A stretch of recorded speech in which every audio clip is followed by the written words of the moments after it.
When I heard that Boss from Republic Commando was getting a Black Series figure, I nearly fainted. The only action figures based on Delta Squad from Star Wars Republic Commando are insanely expensive nowadays. I mean, like, mind-bogglingly expensive. I still bought them though because I'm insane. Now, Republic Commando has a really special place in my heart. If you haven't watched our video on the limited run Nintendo Switch Collector's Edition, you should definitely check that out because I kind of talk about my personal love for that game and just Star Wars in general.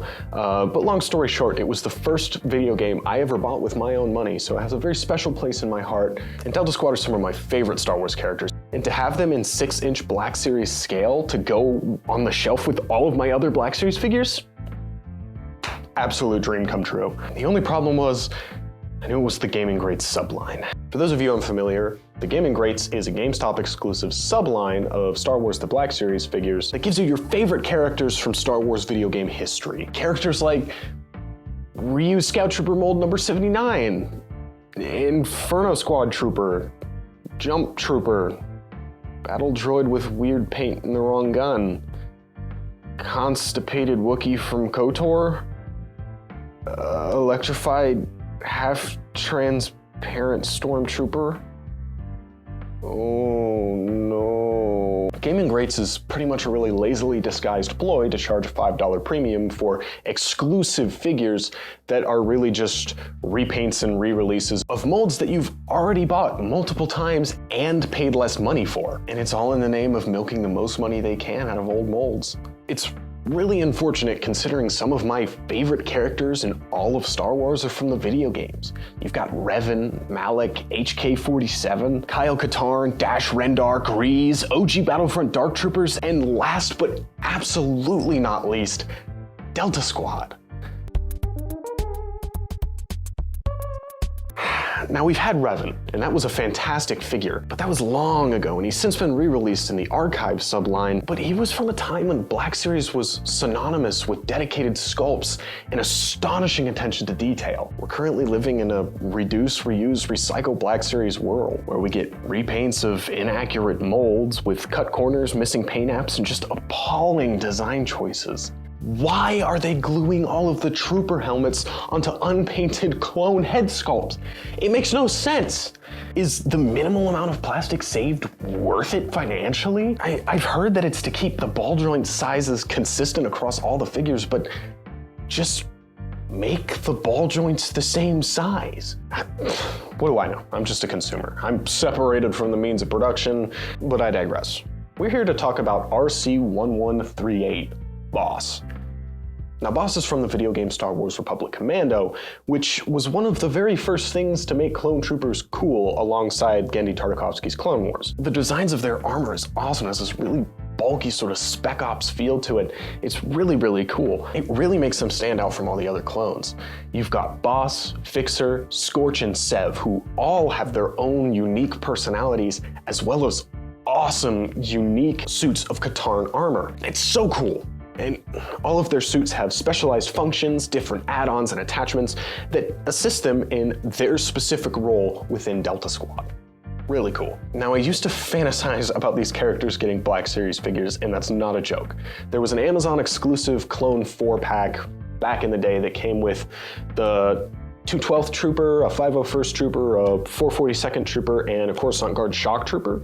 And I wanted it so bad, but by the time I started collecting Black Series, it was a little after that, and it was already insanely expensive because they never made clones, so I never got the chance to have those figures. But when Hasbro announced the Gaming Greats subline, I thought, this is it, it's perfect. I was imagining this romanticized 4-pack, just like that Amazon exclusive of Delta Squad. My mind immediately sprang to my boyhood dreams. Unfortunately, this is what we got. I remember seeing the reveal of this figure on Instagram and promptly emptying my bowels. Not in a good way. The figure they revealed was a reuse of the recently released Hunter figure from Star Wars The Bad Batch. Now, Hunter had heavily modified Katarn armor, but it was slimmed way down and the design was modified quite drastically. All of these design changes are itemized and called out in the official Bad Batch concept art, which I can only assume is the art provided to Hasbro to make their figures, so I don't know, they've got the cheat sheet. This combined with the discrepancies between live action designs and anime designs had a very different looking figure. The Bad Batch figures were very accurate to the way those characters looked in the show, which is pretty cool, except there is a significant discrepancy between that live action and animated style. The Black Series line was originally advertised as a sort of one-stop shop for all Star Wars characters in a unified scale under the same realistic movie-style art design. So with Boss, you get this weird bastardization of the animated and realistic Katarn armor styles, with the proportions of the Hunter armor and all of those modifications that design brought to the armor. Needless to say, this figure is not what I wanted. And it's not what many other fans wanted either. Before I nitpick the hell out of this figure, I just want to state that I don't hate anybody involved with the design process of this figure or at Hasbro. In the end, those people are just doing their jobs, and they're giving deadlines, they're giving quotas, they are given budgets. So yeah, I'm really upset with this figure, but that doesn't really make it okay to harass Hasbro or the individuals involved. This is more of a statement piece with my current mindset towards the Black Series line in general. So first off, let's just put this figure side by side with some images of the game model.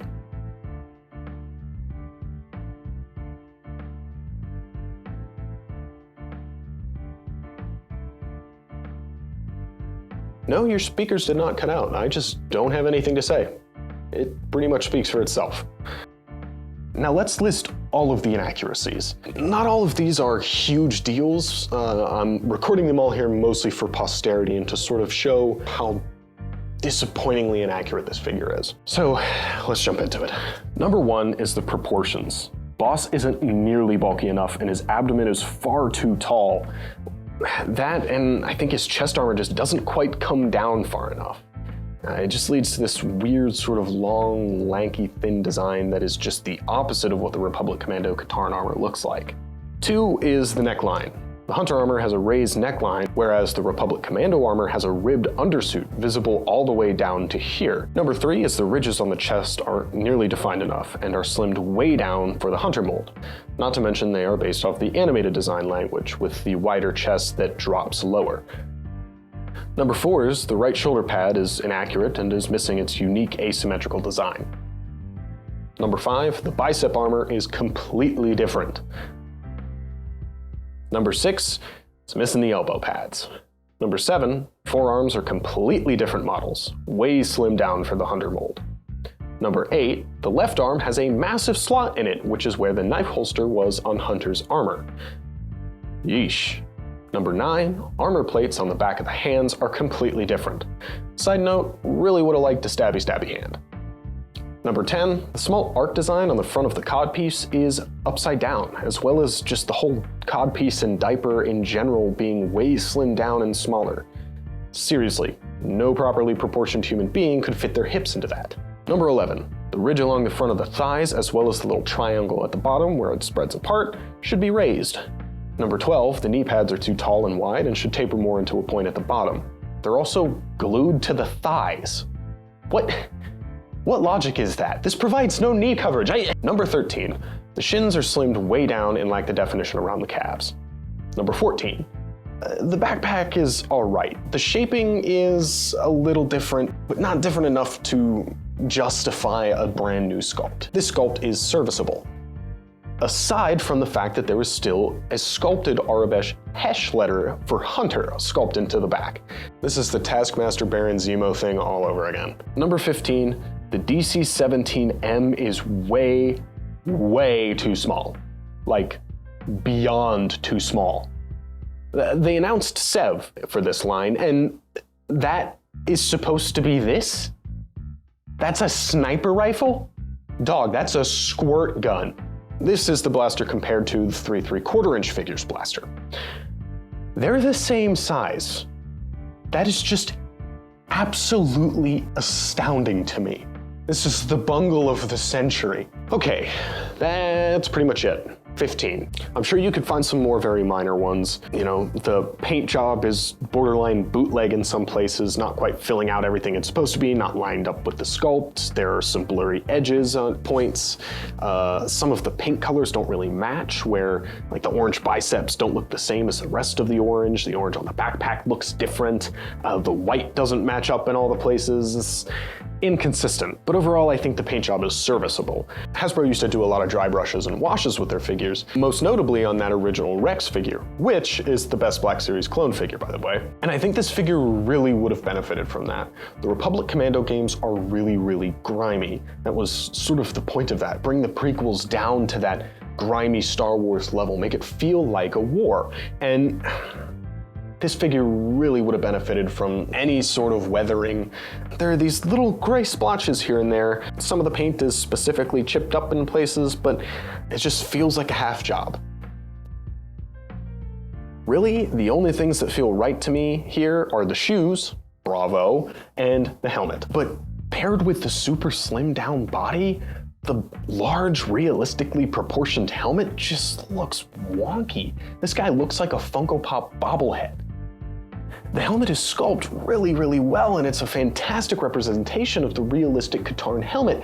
And thank God that there is not an unpainted head glued in there. It just feels super weird to have this accurate, realistic Katarn helmet on top of the animated, weirdly proportioned body. That's the argument I've heard in defense of this figure, is that this is a representation of Boss from the Clone Wars cartoon, which they showed up very briefly in. There was one scene in one of the episodes, they brought some dead Jedis back to the temple. Point is, that made them canon. But the designs are still very different. The helmet is where this argument falls apart for me. Not only is the box labeled Star Wars Republic Commando from the Gaming Greats line, but the helmet is a really well done, realistic Katarn helmet, proportioned properly. The Clone Wars designs for these characters had an altered design with sharper edges, wider segments with more vents where the earpieces meet the edge, and thicker chins. Not to mention, all of the design accuracies I mentioned before still apply, with the minor exceptions of the shoulder pad and the elbow pads. If they just had to reuse the Hunter mold for whatever reason, be it financial, be it time, why didn't they design the new helmet mold after the Clone Wars design and make this a more cohesive, well-proportioned figure? I don't know, that would have just made sense? Am I asking too much here? You're allowed to like this figure. Hell, I get some joy out of it too. But I think now, more than ever, it's really important to call Hasbro out on something like this. This figure is a miserable excuse for your premium line of super accurate action figures. I had to grapple with my own morality when I purchased this figure. I mean, capitalism is about voting with your dollar, right? If I didn't agree with the direction that they took with this figure, if I think the quality of the product is subpar and not what I want out of it, I shouldn't buy it, right? But when am I gonna get another Boss figure, let alone in this scale? In the end, the only reason I justified purchasing this was A, because I can make this video, and B, because I had my $5 GameStop Power Up Rewards member point thing for the month, which brought this figure down from $29.99 to $24.99, the price of a regular retail Black Series figure. Hasbro is charging you more for less. Yet there's still some deep part of me that gets so excited to see Boss on my shelf with all of my other figures. You know, I can make him fight Revan. I could pose him next to Boba Fett in The Mandalorian. I could put Baby Yoda on his shoulder. I mean, hell, maybe Boss is who saved Baby Yoda from Order 66. Disney Star Wars just acknowledged the existence of Quinlan Vos. Anything is possible. My stomach can't help but churn when it remembers that I spent $26.50 on this lazy, reused, inaccurate, inexcusable premium figure. Yeah, we got Black Series Republic Commando figures. You went back in time and told Little Bo that, I would have been happy. We're getting the rest of Delta Squad too, but at what cost? Hasbro could have made a new Katarn mold. They could have made all 4 of the Delta Squad figures with that base. They could have done a realistic Clone Wars Gregor, and they could have done Gaming Grace releases for all of the different paint jobs that there are for Battlefront 2. They really like doing that, and I mean, I really like those paint jobs, and I would buy the absolute hell out of those. That with troopers like this, that are about army building and having a squad, everyone would happily buy a ton of them if they were just up to snuff. It just doesn't make sense to me. I just don't understand the current mindset of the Black Series team and Star Wars Hasbro in general. It just seems to be charge more, do less, distribute poorly, re-release the same figure 14 times with different paint jobs, a different gun, and a creepy face scan head of Dave Filoni. And the audacity to not give him a cowboy hat. I love the Black Series. I've been collecting them for so long, but my dollar's my voting slip. And if I keep buying these low quality, low effort, premium action figures, I'm signaling to Hasbro that what they're doing is okay. And I don't think I can do that anymore. Black Series is one of the lines I've collected the longest, and honestly, I'm kind of sick of being treated this way. This is just an abusive relationship. They keep extorting me, reeling me back in with grandiose promises and cool pipeline reveals of 3D models that don't look anything like the actual finished product, giving me garbage, stealing all of my money, placing more stress on the relationship between me and my father, and gaslighting me into thinking this is what I want. No, I'm sorry, Hasbro, but this is all too much. I gotta think about what's best for me. And I hate to say it, but I think we need some time apart.